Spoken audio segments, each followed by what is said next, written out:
All right, folks, I'm going to go old school method.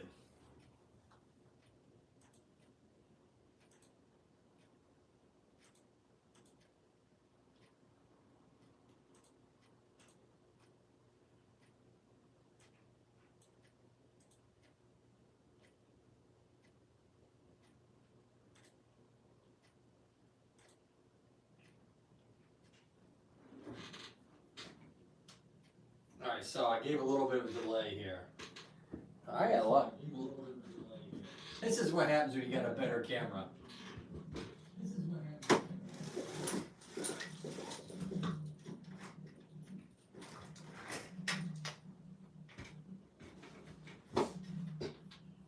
Flip Michigan Gaming, how you doing? So I gotta delete those other couple videos because they were just terrible. I was trying to use OBS and then I tried using StreamYard. And there's a heck of a delay.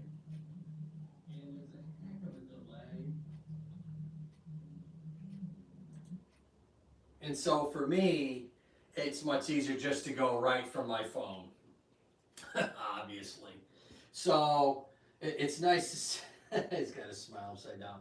So hopefully we'll get some more people in. I think I'm going to start doing a little bit more of these and kind of get an idea of what everybody else is really thinking out there versus what we're hearing when we see other videos discussing like small YouTubers, expectations, what's truth, what's myth when it comes to can you do well on this platform and what does it really take to do well on this platform. For me, I've been on here on and off, but I say consistently a solid year. I took off like 4 or 5 months there. I had started a new job, and so I wanted to just kind of dive in and focus specifically on that. And so I came back around probably 5 months ago now. It's been quite a while since I've come back. And I noticed that several things had happened while I was gone. One, that my niche that I work in, physical therapy, exercise, pain reduction, education, entertainment kind of channel, really hasn't changed much. I mean, I still see the good old boys, probably 3 or 4 content creators that have been doing the same thing. Yeah, but I think I've seen 1 or 2 do kind of break out, but for the most part, the heavy 3 or 4 people are still there.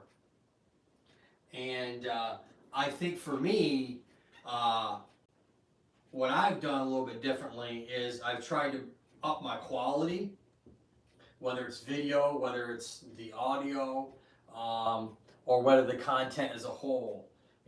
People's attention span has gone from like 30 seconds to like 15 seconds thanks to like all the other platforms, like Twitter and Snapchat and you name it, whatever new app is coming out, it seems like their video is less and less and less that they're time-wise on there.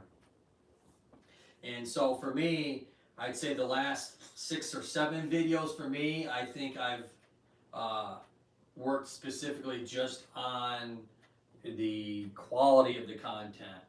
How long I'm actually talking. There's breaks. If you see any of my newer videos, I'm doing like 10, 15 seconds of whatever, and then I'm putting in either a B-roll or I'm changing the viewpoint, whether I'm zooming in or zooming out, or whether I'm showing a model, whether I'm changing the sound. I'm trying to, continue to grasp people's attention once they've come to the channel. And what I've noticed, I'd say a year ago, I was probably a minute to 2 minutes, maybe at the most, of a 7 or 8 minute video, and people were signing off. And now they're probably about half. My viewers that show up and watch my content are watching about half of it. So if I make a 6 or 7 minute video, they're watching that 3 to 3.5 minutes. Now they could be skipping through some of it a little bit, to kind of give you that entire, 3.5 minutes or whatever the length of the video is to give you half of it. So that specifically, I've noticed a huge shift when it comes to that. So, and I've kind of looked at different TV shows and movies, and what they tend to do is really the same thing. Every 10 or 15 seconds, they're really trying to switch your viewpoint from a different actor, a different viewpoint, a different sound, maybe different location. So I would say that that's one thing I've learned over the last, let's say, 4 or 5 months of really coming on and trying to change the quality of the content itself. Now, it seems like everybody and their brother has gone to 1080p.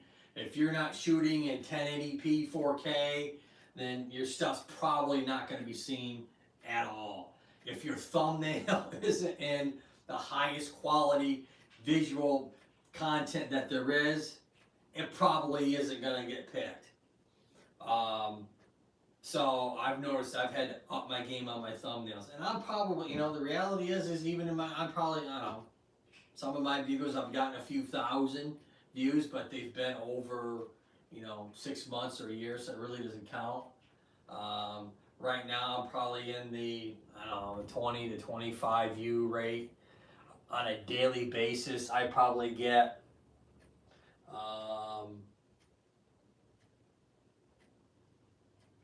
60, 70, maybe 80 views in 48 hours.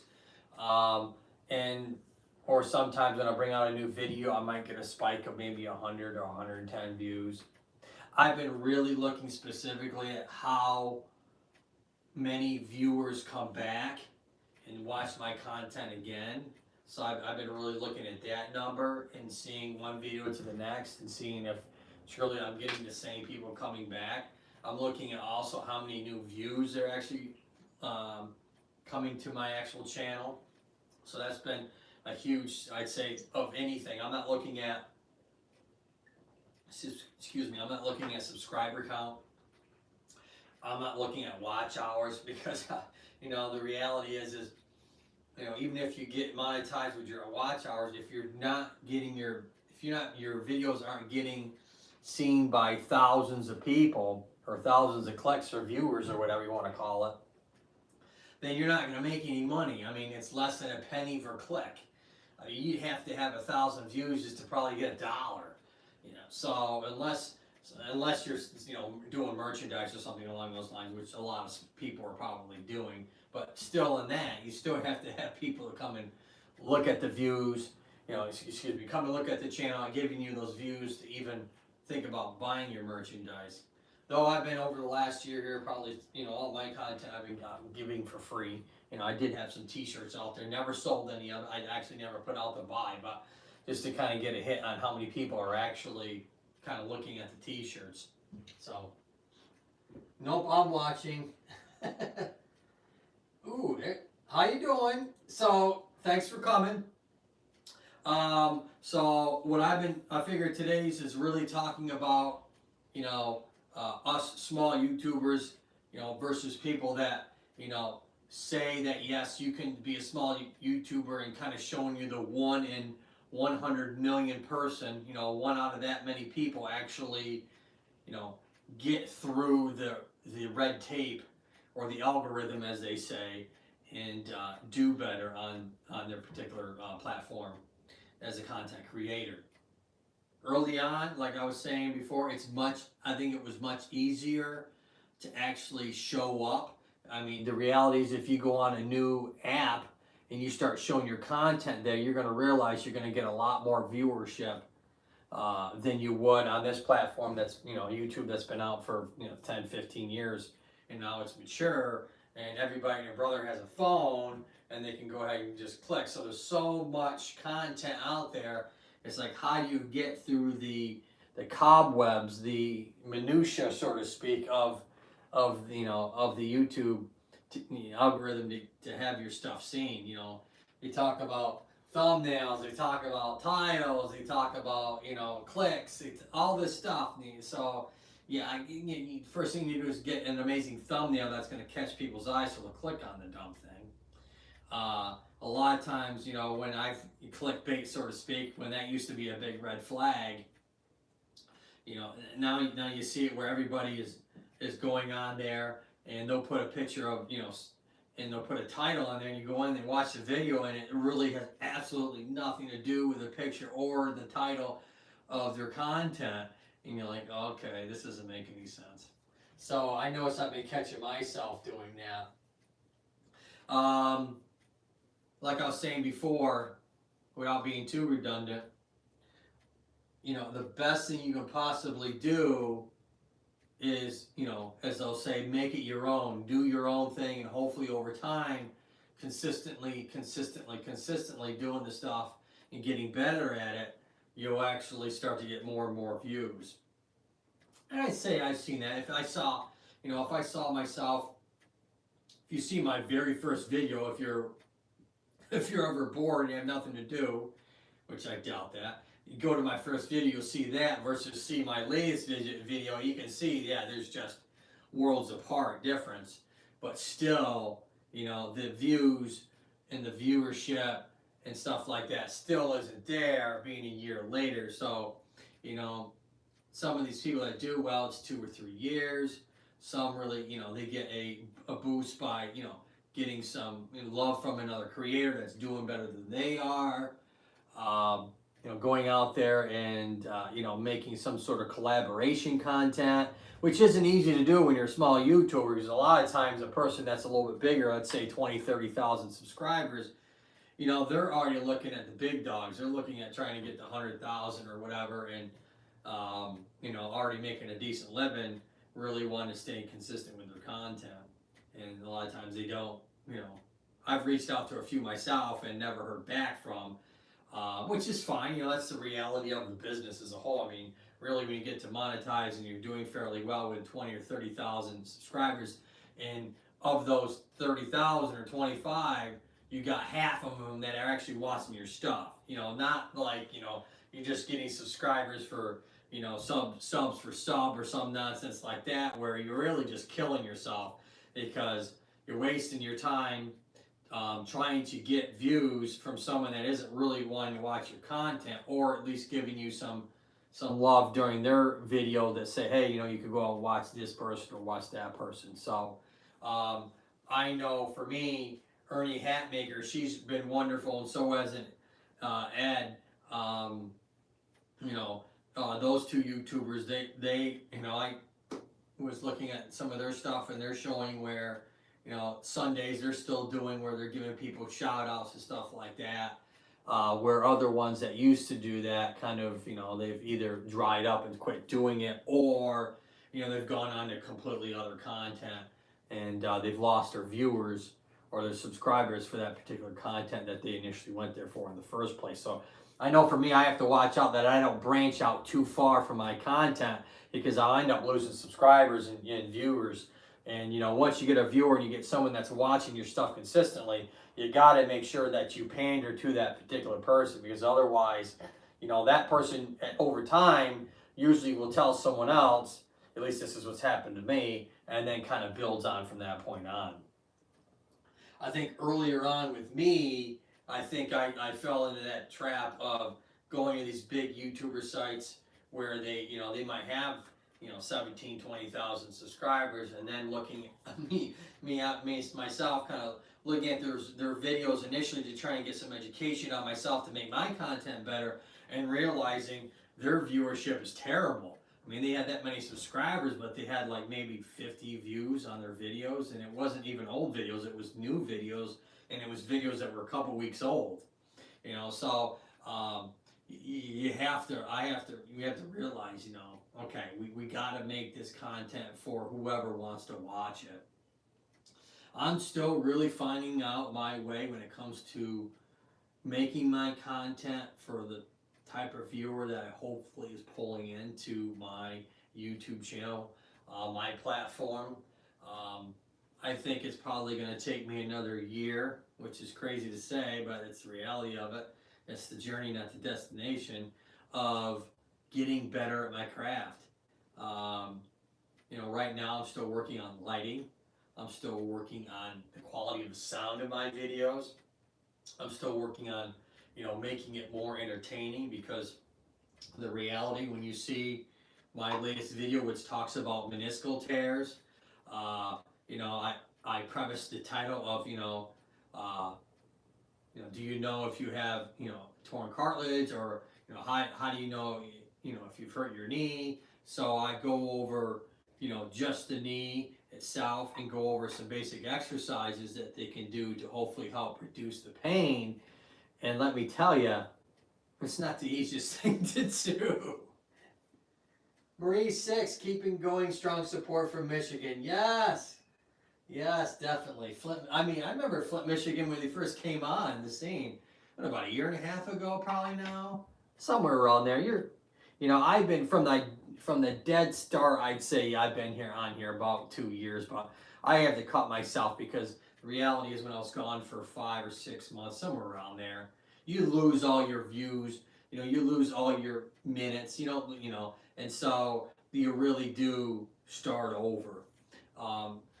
Though my experience isn't starting over, I've continue to learn, continue to kind of carve out a piece of your piece of pie or landscaping for the digital world, and trying to see, you don't want to be like everybody else, because the reality is once you start having the dark background, once you start having the the pretty light or lamp that really isn't illuminating from that corner, so it's an illusion that that lamp is really showing all the light. Once you start doing those things as everybody else is doing them, it's kind of like a lemmings. Once you don't all want to jump off the bridge the same way.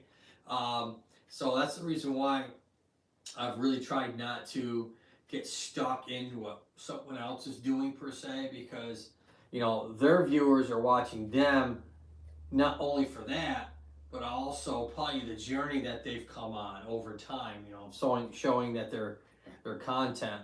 Everybody says they start with 0 subscribers on the channel. This is true, but a lot of people come with, especially these big YouTubers. It's been around for a while. A lot of them already had a background in photography, or they had a background in lighting, or some sort of film-based background or education, and so they already had a leg up on everybody else, and so that's the difficult part about someone probably like you guys or like me, where at least in my experience I didn't have no education in this at all. I mean, obviously I have education in physical therapy and all the aspects of physical therapy, but never in lighting, video, color, sound, editing, B-roll, sound effects, you name it, all those things that really build the video that makes me really humble when I see someone who's got an 8 or 10 minute video, and I see all the different cuts and stuff that they've done, and I know it took them hours to make that 8 or 10 minute video. It's always easier, just looking at it as a viewer instead of a content creator, and just kind of enjoying the moment of whatever they're trying to get you to experience, versus someone who's in there grinding it like you and I are. It's definitely a knockout drag out, and needless to say, it's not the models, it's not Scully, it's not the lighting, it's not the camera view, it's not the sound, it's not the color, it's everything. It's the whole package sort of thing, where you kind of what are you trying to get that that viewer to experience, first pulling them in, and then getting them to whatever you're making that thumbnail to look like. The difficult part for me has been, what's that person on the other side wanting to see from that thumbnail. So that's where, I'm showing myself, my face, my model, and then showing someone, whether it's a knee joint or, running or stressing with their back or something like that. I'm trying to give them an idea what the video is all about just from a still picture. And so it's interesting when I get someone to come in, they'll click on it, and like I said, I'm getting about about half of it. They're watching about half. 48 to 50, 53% is what my videos are doing now. And that's all great. The reality is if you can get enough viewers. So kind of just getting a shout out there with you guys. Does anybody have any thoughts when it comes to that piece of it?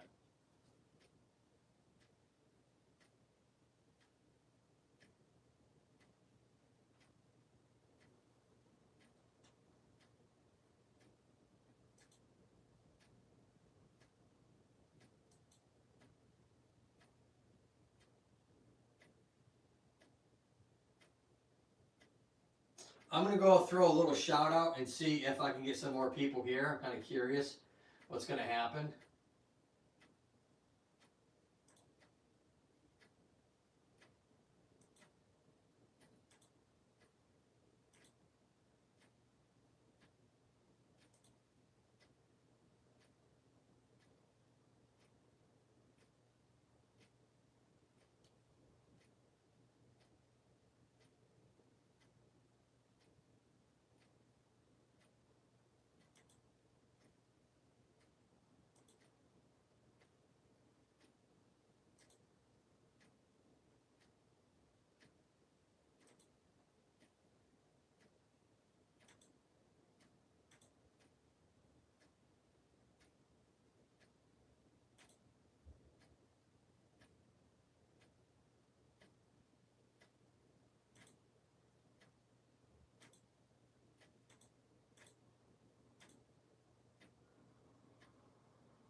Well, I'm gonna stick it out here a little bit longer. I think I lost everybody. I think there's only maybe one watching.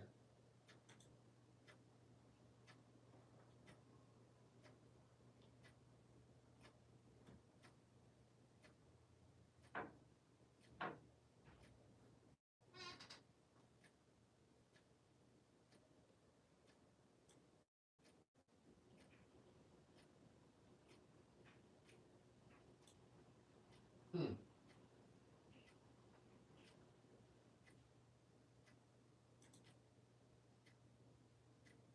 That's interesting. I lost some.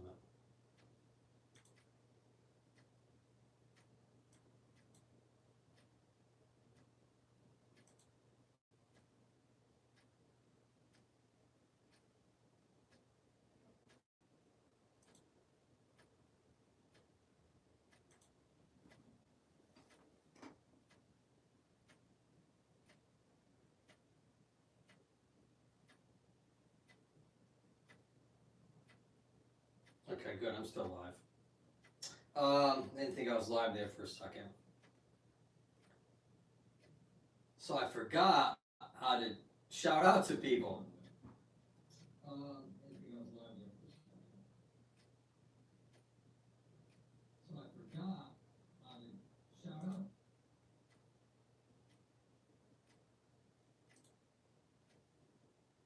Now I remember.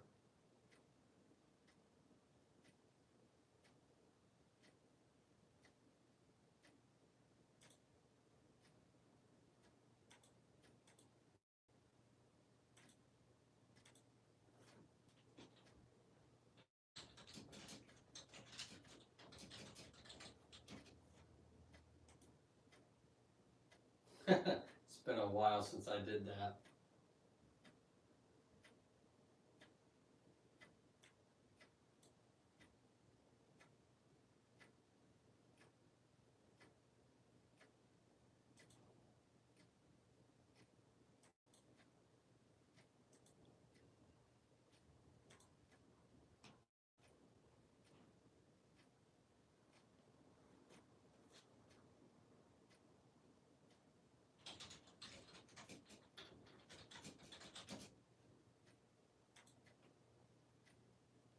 There we go. Let's see what happens. So I put a little couple posts out. So, does anybody have any questions so far?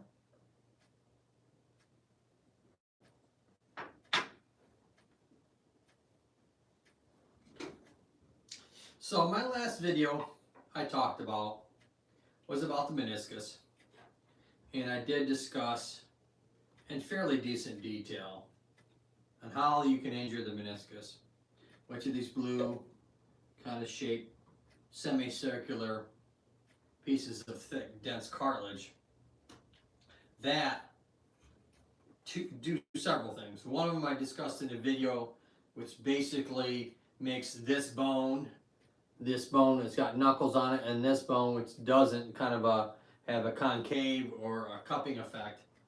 When those two meet, they don't meet very well. They're not congruent, which means essentially, this surface doesn't meet with that one, so we need something in between. In this case, it's the meniscus that make these two bones function as one unit, which is essentially as a hinge.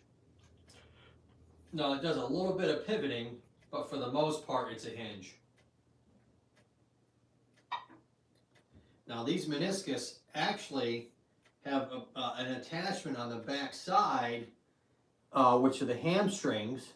And so as you bend that, as your knee bends, these meniscus actually start to move back and move forward. So they're just kind of floating a little bit on the shelf of your tibia or the shin bone. And when you have a tear in there, anywhere along the backside, most times than not, it's on the inside of your knee, and it's usually on the front or the back side of the inside of the knee, which we call the medial anterior or medial posterior, which is the back side, or lateral horn, which is the shape of the meniscus is a horn kind of shape. So when that tear happens, when you bend and straighten, it catches, causes all the inflammation and swelling in there, and next thing you know, the leg either locks up or it just can't put weight through it because it hurts.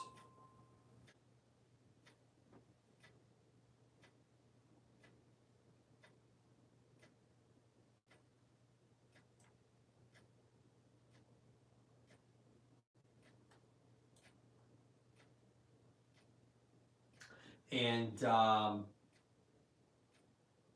these meniscus, besides making these two bones congruent with one another or making them work, they provide the padding. I mean, they're really the cushion, besides the fluid in there, the synovial fluid.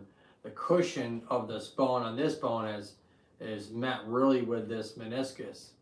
So if you had to have surgery, arthroscopic surgery, and they had to do a meniscectomy, which is part of the meniscus they have to cut away, like I showed in that video. The short term is yeah, you're going to regain your function, pain should be gone, and you go about your business.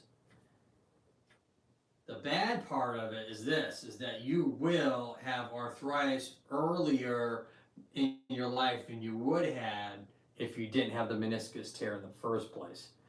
Because anytime you start to change the shape of something a little bit, in this case the meniscus, because they're kind of C-shaped, and you have to trim a little bit around to take that tear out, you're going to change the dynamics a little bit of that knee, which means is when you're in certain surfaces, and your muscles can compensate, what we call your proprioceptive can compensate a little bit, but structurally there's been a change in there. And when that happens, you will wear and stress on this joint a lot sooner than not if you didn't have to have the surgery or a tear in the first place. So, it might be 20 years down the road or whatever, but, every time I see a knee replacement, more than likely they had some sort of arthroscopic surgery earlier in their life, whether it was an ACL tear that had to be repaired, or the meniscus had to be trimmed back because there was a tear in it, or one of the ligaments on the inside, what we call the medial collateral ligament or MCL, or lateral collateral ligament or LCL, where they had a tear in it. Now, anytime you have these tears and they have to be repaired, you're always going to age the joint quicker or sooner than if the injury never occurred in the first place. And the same way goes for your spine. Same thing goes for, your neck, your shoulders, ankles, feet, anything like that. You're always going to age the area a lot sooner than it probably should have been. So arthritis, wearing of the cartilage, all those different situations happen earlier than they would have. So, like I said, the meniscus are very, very important. It's kind of like the disc. Essentially the same idea. When we look at a disc of the spine, the bone above and below, that disc is really cushioning as well as keeping the spaces equal in the front as well as on the back side. And so if you have a disc that's aging or arthritic like mine are, and probably 90% of the human species does, once you get past the age of probably like 18 years old, it starts to mess with the joints on the back side. Shearing forces change because the height of the disc is changed and affects the height of the bones above and below the joint, and that has cartilage and that wears. That causes inflammation, which causes pain, which can cause the nerves on the sides to get irritated and start giving you some symptoms. It's no different in the knee joint. You have nerves on the back side and on the front and on the sides, and when you start to have swelling or inflammation, those nerves start to get irritated too. And next thing you know, you have referral pain, down the leg or up the thigh a little bit, originating from the knee joint. Watching from Tennessee. That's right, Ma. Yeah, I finally got this thing working. I went to my phone. So I tried my video camera. I tried a couple different application software programs, and all of them seem to give me some sort of weird sound, background feedback. And so I said, what, I'm just going to go to my phone and then just go from there. So it seems like I have a lot better sound. Application software programs, and all of them seem to give me some sort of weird sound. Yeah, I'm getting really good quality sound here. And picture quality is not too bad either. So, you can see me without it being fuzzy. So I say that's a pretty good deal. I'll probably continue to do this kind of stuff for a little while. But like I was saying earlier, the meniscus, these weird little shaped ones, and the funny thing is this femur bone, this knuckle, and this knuckle aren't even the same shape or the same size. On the back side on this little model, but if I can pull to the front and to the side, you can see that this part of the surface is different than this part, and this part of of the knuckle is much larger than this part. And so um, the shape of the meniscus are directly related to the size of the bone. So the larger the bone, the larger meniscus on this on whatever side. And people, when you take a look at the knee a little bit in more depth, you can see it really is hanging on there by just some ligaments. And these ligaments have what's called bursa in them. And so where my finger is currently located at, you would have a bursa there, which is a thin sac, so that when your knee does bend and straighten, you're not getting any shearing forces on the ligament because that bursa is there cushioning it the whole time. And when you have a tendon that gets inflamed, it automatically starts to put stresses on the joint, and then the joint and the tendon and the bursa all get inflamed as one. So anytime you get it, if you ever get a diagnosis of just tendonitis or just bursitis, no, they kind of go hand in hand. When you have one, you have the other, and you can tell that just by looking at the structure of the joint that you'd realize that, yeah, okay, it's in such a localized area that when one spot gets inflamed, the other one obviously is going to get inflamed with it because there's some swelling there. Have not. That swelling is good early on because it cushions the joint, in this case the knee joint, and cushions the knee cap. And so your body is telling you, hey, don't put too much stress on it. And it's going to give you some small pain signals so that you won't do any activity that can kind of injure itself or yourself even further. And that usually lasts, anywhere, if it's a small injury, I'm talking about, a strain or a sprain. So when I say those two words, a sprain is a ligament. You can sprain a ligament because they go from bone to bone. They kind of hold the bones together. And a strain is a tendon or a muscle. And so those obviously, muscle goes to tendon and tendon goes to the bone. So that obviously would make our bones or joints move.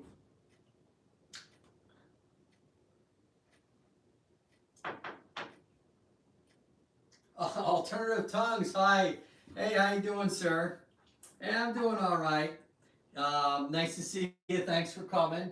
Earlier, I was talking about YouTube and what I see when I listen to content creators that's been doing this for years, and how they talk about they always kind of throw on their video which says if you do these 6 things or 7 things or whatever you can do well on YouTube, or these are the 10 things that you don't do as a small YouTuber, or all these other flashy titles. I call them almost clickbait titles, because when you listen to it, it's kind of like, okay, it's the same redundant stuff that they've said over and over, just a different way. Make your thumbnails, clickable, make your titles clickable, make your tags clickable. I mean, anybody can make a video on that. The reality is there's so much saturation in the market right now that it's darn near impossible. And I'm talking darn near impossible unless you're someone who's, an actor or a musician that has that, celebrity status already, that gets on there and they can go ahead and, cut through the red tape of YouTube. Someone like yourself or me that makes decent content, it's not designed to be easy. No one said it was going to be. And just because you do it a long time doesn't mean you're going to be successful either. And it seems like YouTube over the last, since I've come back on again, they really haven't, it's a free platform. They really have all the, the negative. And I heard that once, and I thought to myself, that's true. But when I go back and log out of my account and just log into just like, default account and look at my channel, they're throwing commercials on my channel. They might be 3-second or 10-second commercials or whatever, but YouTube is throwing commercials on my YouTube channel, and I'm not getting paid nothing for that. So they're making money off of my content, and So when they start saying, when YouTube creator, the organization itself says, oh, you're it's a free platform. We take all the risk. You don't take nothing.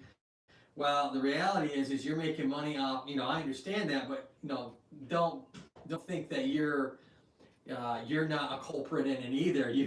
You're making money off of me, and I ain't making a dime off of it. And even when you are making money, I mean, like I said earlier, 1,000 views might be $1 or $10. I don't know. You know what I mean? And I think you don't make any money at all until you've reached $100. So what's that? 10,000 views or something like that.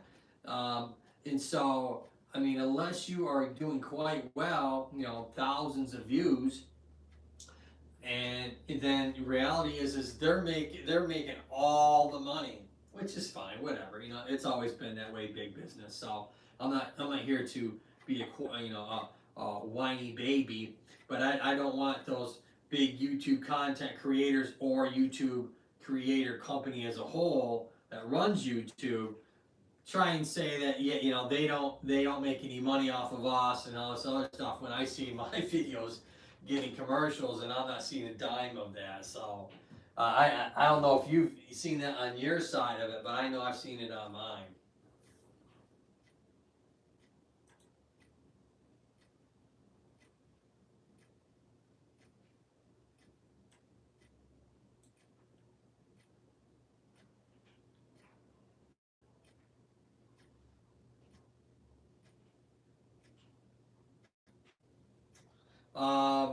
So I just wanted to be on here maybe a half an hour or so and kind of roll from there. I think I'll probably, depending on how busy I am, I might do something on Tuesday, a live. I know when I download my videos on Monday and Tuesdays, I did that once, or excuse me, I did that twice. I won't do it again because I got no views. And so maybe I'll do a live video on maybe Monday or tomorrow or Tuesday, depending on how busy I am. And I don't want to suck up all my time because I want to make my videos too. So you only can do so much at one particular time. But I just want to give a shout out to everybody. And it's almost 4:30. It's going towards 4:30 on the East Coast already. It's time. The day's flying. I did all my yard work, and so I'm exhausted from that on top of everything else. So my next video I'm doing is on shoulder impingement. So stay tuned for that.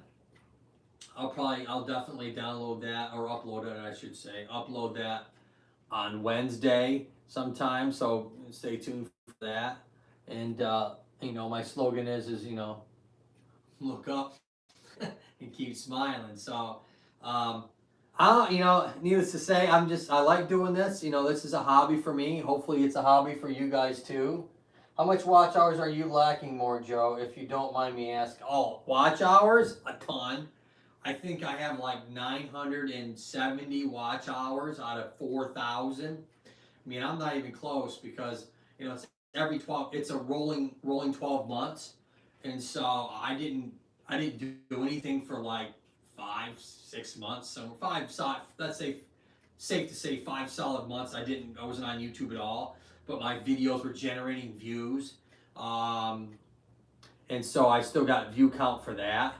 And it's only been like the last 5 or 6 weeks that I've kind of bumped up again. I'm probably getting, on a 30 days, I'm getting like 62, 63 hours every 30 days right now. So if you just extrapolate that out to a year, I'm not even close. 60 times 12. So that's, 720, something like that, watch hours, 800, somewhere around there. And so, to get 4,000 watch hours, and you have to continue to get that stuff over time, even when you're monetized, you have to have so many hours. You have to start doing, podcasts or lives. So I thought about doing maybe like a 5 or 10 minute podcast live. So I think I might start doing that, probably more like a 10-minute podcast live. on different topics and see how that works, as well as doing a YouTube video. So I think I might go towards that and see how that works out for a while. So I've been thinking about mulling over that. And to do lives, it's simple. I mean, I'm just sitting here. You don't have to edit, cut, or any all that extra work. So, I can see where that's how you get a lot of your watch time is through that. So, oh, thank you, Alternative. You should be making money already. Well, sorry, it's not the case. No, even, I mean, maybe if I stuck with it through those 5 months, those 5 months, excuse me, which at that time there was just no way. I mean, I was starting a new career. Not really new career, but a new position, I should say. That's more appropriate.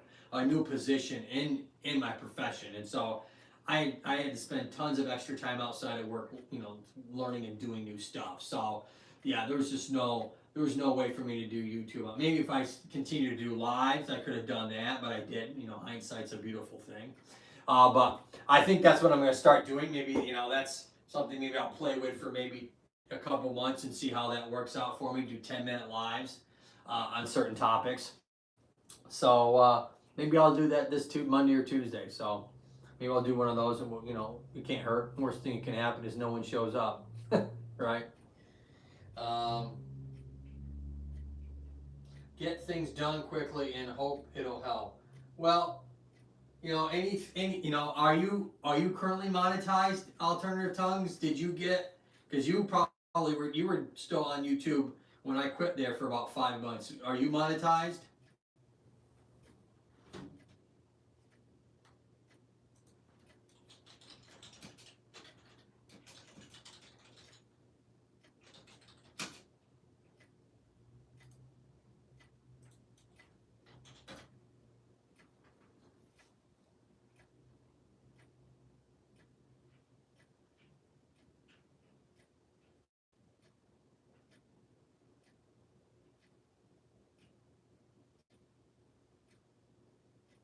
Yeah, you see.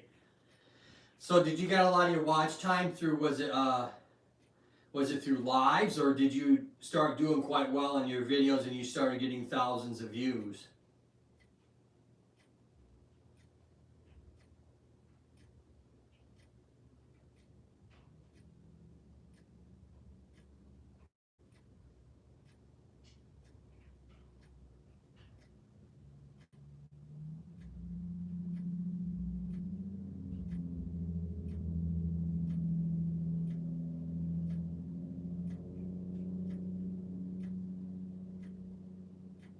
Got paid twice. Nice.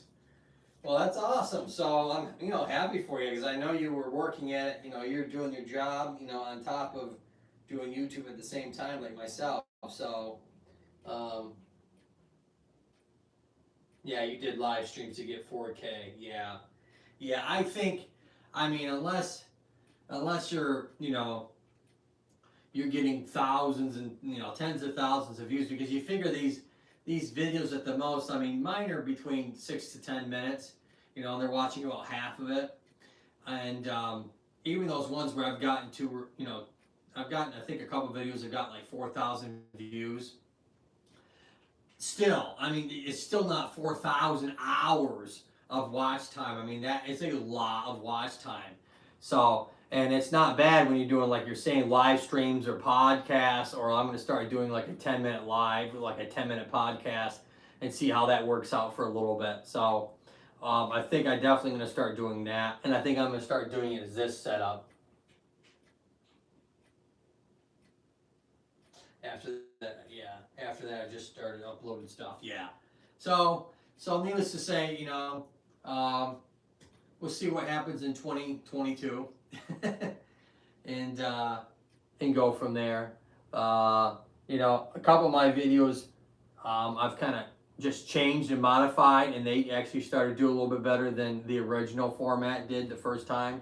So I took an old video and kind of updated it, and it did better. So I even know the quality that I'm putting into the updated video is better, just the sheer fact that I'm getting more views from it than I did when I uploaded it initially. So it's you know, maybe it's, you know, like they always say, consistency. Maybe it's that too.